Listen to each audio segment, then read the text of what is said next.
করতে চান, আবার ছাত্রলীগ করতে চান, হল দখল করতে চান, সিট বাণিজ্য করতে চান, চাঁদাবাজি করতে চান, টেন্ডারবাজি করতে চান, আপনার পরিণত হবে সাদ্দামের মতো, পরিণত হবে আনালের মতো।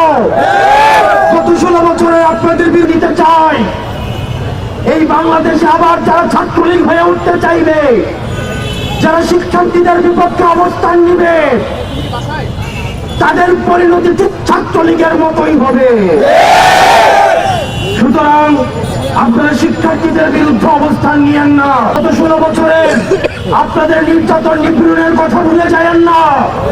আপনারা যদি মনে করে থাকেন এই চাপাতির রাজনীতি, এই অফিস্টিকের রাজনীতি, এই ছাত্রলীগীয় রাজনীতি আবার আপনারা ক্যাম্পাসে আবার আপনারা রিস্টোর করবেন, তাহলে ছাত্রলীগ গেছে যে পথে আপনারাও যাবেন সে পথে।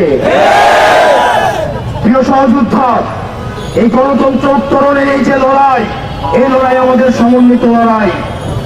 এই লড়াই আমাদের যে শহীদ হয়েছে যারা, তাদের রক্তের দায় আমাদের উপরে রয়েছে, তাদের রক্তের দায়বদ্ধতা আমাদের উপরে রয়েছে।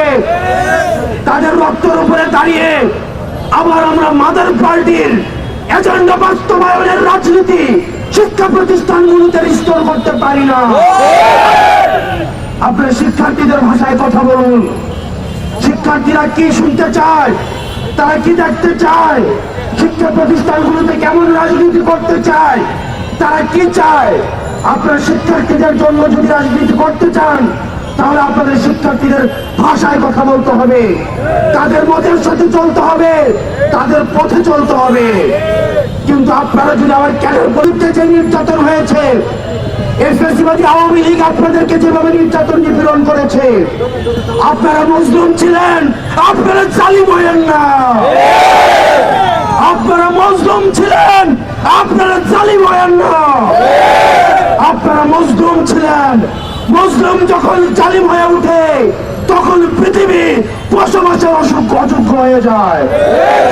প্রিয় সহযোদ্ধা, আমরা আপনাদের কাছে আহ্বান জানাবো, শিক্ষার্থীদের প্রতি আমাদের কমিটমেন্ট রয়েছে।